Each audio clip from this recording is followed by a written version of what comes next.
pensaste plano para mim, quiseste me usar teu amor, Senhor. Quanta coisa linda contemplar, e em teu nome sempre anunciar. Quiseste me usar teu amor,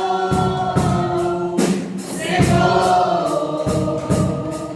Hoje vim dizer o que está em mim. Todo lado a luta nesse prosseguir. Uma voz me diz, eu vou parar, mas outra voz maior me faz assim cantar. Soberano és tu, Senhor. Soberano és tu, Senhor.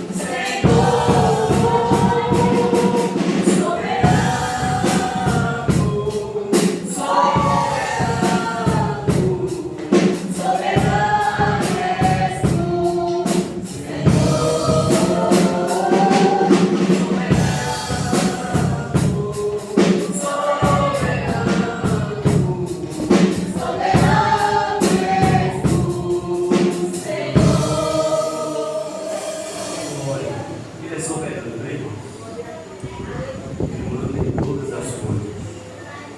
Vez por outra, quando a gente tem a oportunidade, eu digo que ele manda e não é mandado, ele ordena e não é ordenado.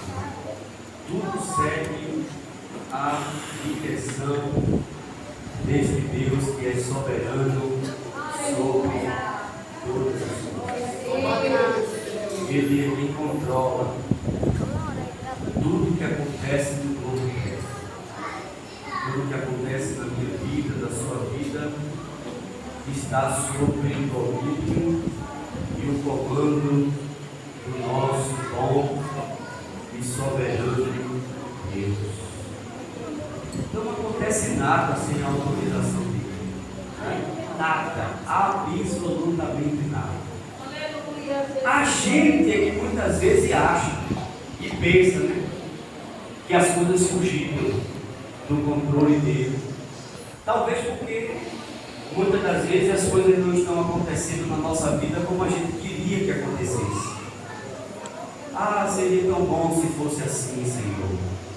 Seria tão agradável se acontecesse desse jeito. E muitas das vezes, por não acontecer do nosso jeito, a gente acha que fugiu do controle dele. Não, mas é engano seu, é engano meu. Nada foge do controle deste grande Deus. Ele é soberano e manda sobre todas as coisas.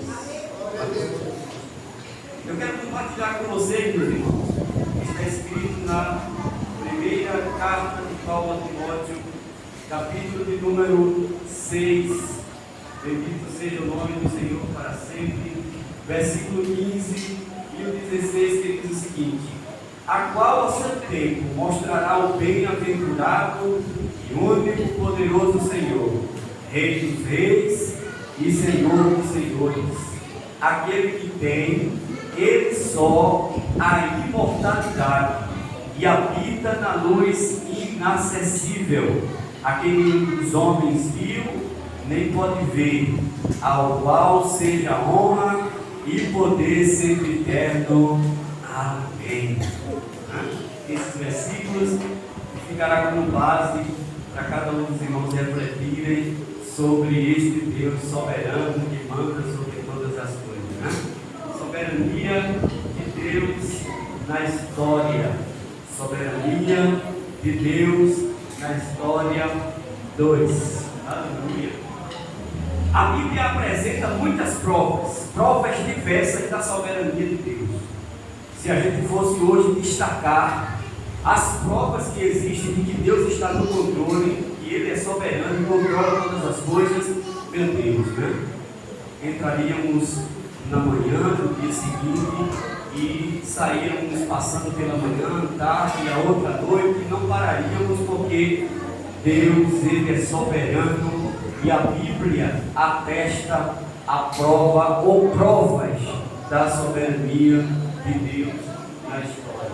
Mas nós queremos citar alguns exemplos da soberania de Deus. Hoje é culto do Gracia Dalpin e essa mensagem vai principalmente para os irmãos que estão comprometidos com esse trabalho do Gracia Dalpin e também os demais que estão comprometidos com a obra de Deus e sentem a chamada de Deus para fazer esta obra. Então vocês vão perceber que Deus está no controle da história e da vida de cada um de vocês que estão presentes aqui esta noite, e que nada, absolutamente nada que acontece na sua vida aconteceu por acaso ou está acontecendo por acaso. Não, tudo que acontece na sua vida hoje, no momento, a história da sua vida, tudo, cada detalhe, cada coisa, por mínimo que seja, está sendo guiado por este Deus soberano que controla a minha vida e a tua vida também.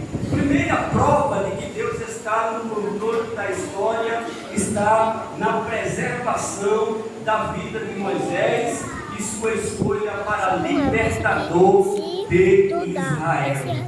Que exemplo lindo, que prova tremenda da soberania de Deus na história de um ser humano. Aleluia, aleluia aqui na terra. A Bíblia diz que morreu um faraó que conhecia José. E levantou-se outro faraó, porque faraó é um título, não era o nome do rei. Faraó é um título. Então morreu aquele que conhecia José, e levantou-se um outro faraó que não conhecia. E com o passar dos anos, este novo faraó percebeu que o povo de Israel estava crescendo muito, assustadoramente. O número de judeus estava crescendo dia após dia, muitos judeus, e aquilo incomodou o novo faraó. Ele ficou incomodado porque viu que aconteceu uma rebelião. E esses judeus que estão presentes aqui, ficar do lado dos meus inimigos, a gente vai estar perdido, né?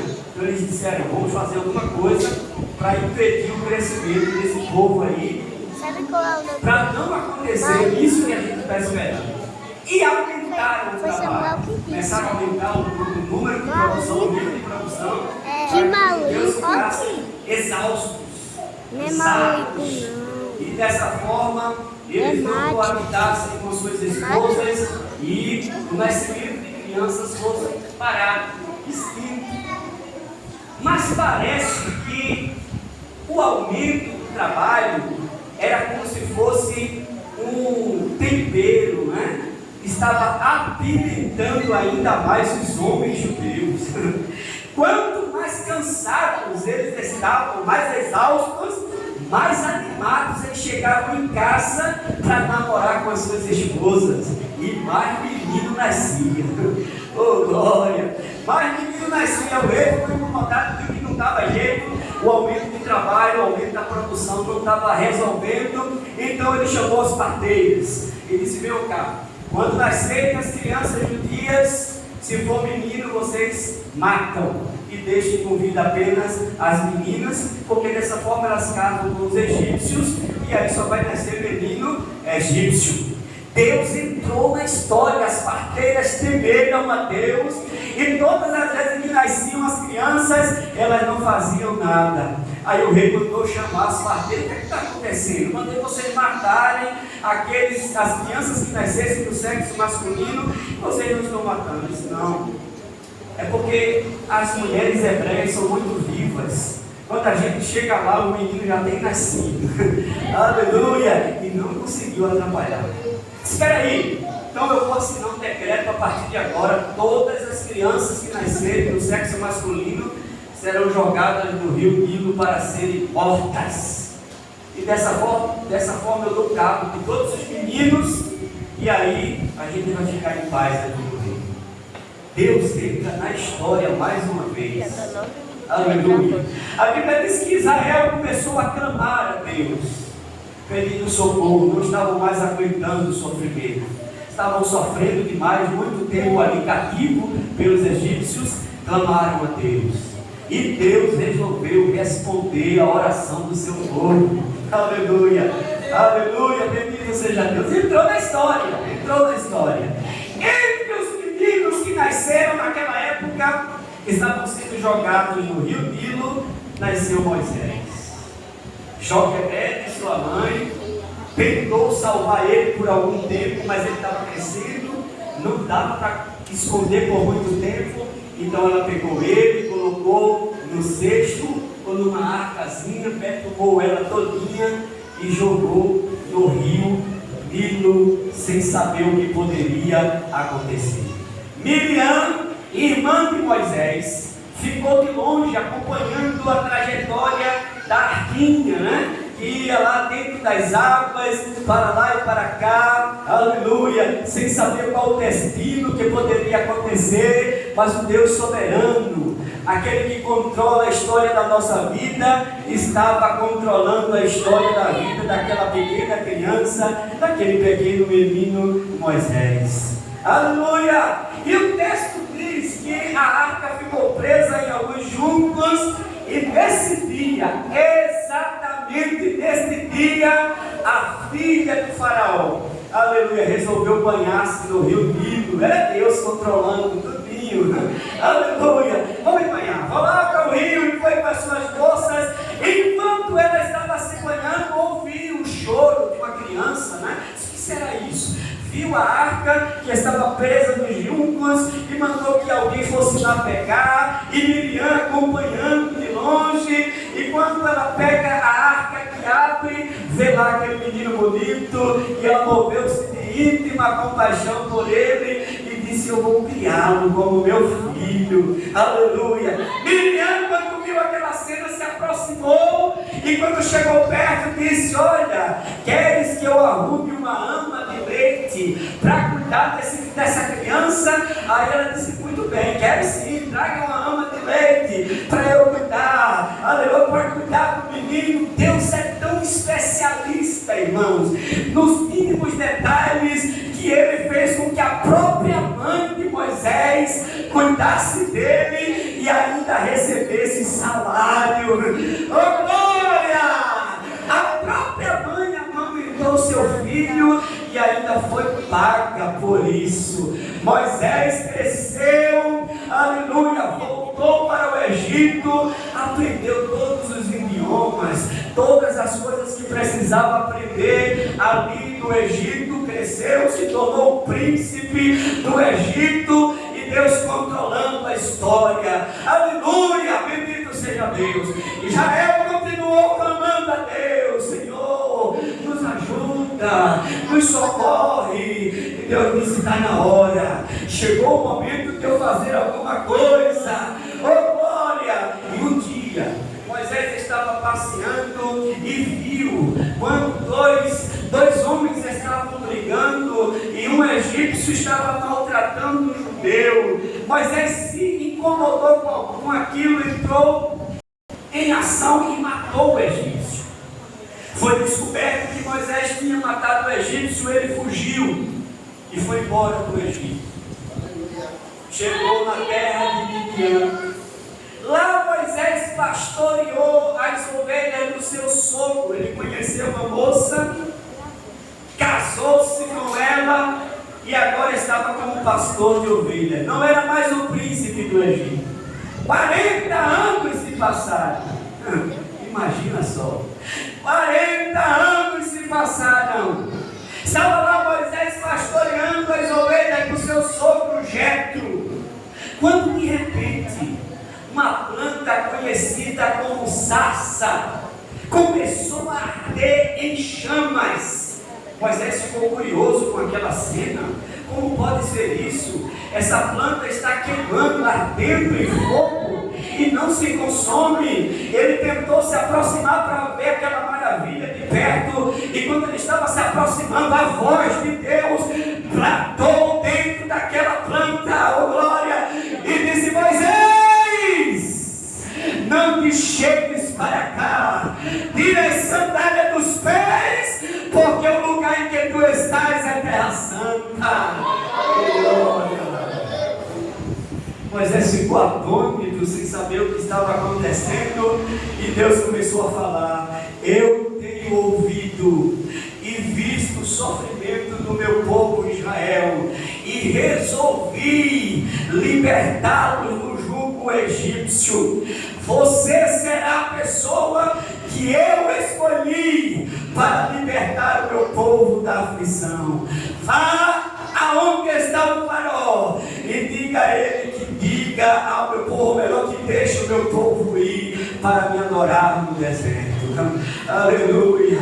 Moisés começou a conversar com Deus, aquela história bonita que vocês já conhecem. Aleluia, quem sou eu, Senhor, para ir fazer um negócio desse? Eles vão dizer: quem és tu? O que é que eu vou dizer para eles quando eles perguntarem quem foi que me enviou? Aí você, aleluia, diga para eles o seguinte: Moisés, eu sou o que sou, me enviou a voz. Aleluia.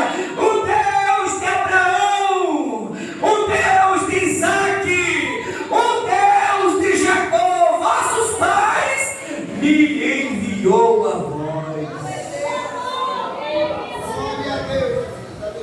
Deus estava no controle da história. Aleluia. Bendito seja Deus para todo sempre. E o texto diz: Moisés insistiu com Deus: mas Senhor, eu não sou eloquente, nem de ontem, nem de anteontem, entende que o Senhor tem falado comigo. Aleluia. Aí Deus novamente fala com Moisés: quem fez a boca do homem, Moisés? Quem fez o mudo, ou o surdo, ou o que vê? Aleluia, o cego? Porventura não fui eu, o Senhor? Vai, pois, agora, e eu serei com a tua boca, e te ensinarei o que hás de falar. Deus disse: tem mais uma coisa, Moisés. Pega o teu cajado aí, joga ele no chão, Moisés. Pá! Joga o cajado no chão, o cajado se transforma numa serpente, Moisés foge dela. Deus disse: pega pela cauda. Moisés pega pela cauda, o cajado volta ao normal. Oh, glória! Coloca a tua mão entre o peito, Moisés coloca a mão no peito, e quando tira, a mão estava completamente leprosa. Ele coloca de novo, ele colocou novamente, a mão voltou novamente ao normal. Se eles não crerem, apresenta esses sinais para ele, Moisés. Aleluia. Tem mais, viu? Tem mais.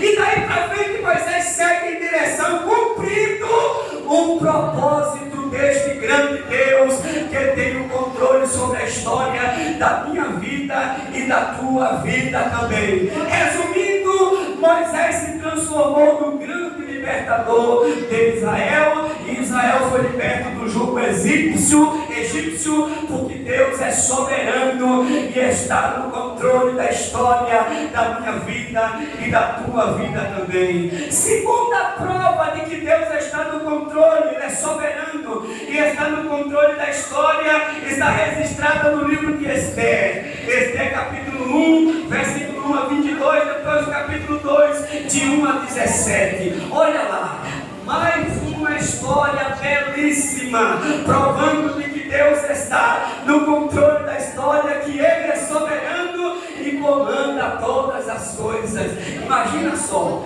Hadassah, que antes, aleluia, era conhecida assim, se divulgou o nome de Esther, mas era conhecida como Hadassah. Seu nome era Hadassah, nasceu, e os seus pais, aleluia, certamente não estavam mais vivos, morreram. Ela era cativa ali no reinado, aleluia, naquela época. E o texto, a história conta que ela foi criada pelo seu primo. O primo dela não era nem tio, o primo dela criou ela como filha. A Hadassah cresceu, se tornou uma jovem muito bela, e estava ali vivendo a sua vida como se fosse normal, entre aspas, porque eu tenho certeza que ela sentia a ausência de um pai, de uma mãe legítimo, aleluia. Mas Deus tinha algo preparado para a vida daquela moça, e ela não sabia, ela nem imaginava o que Deus tinha projetado para a vida dela. Oh, glória!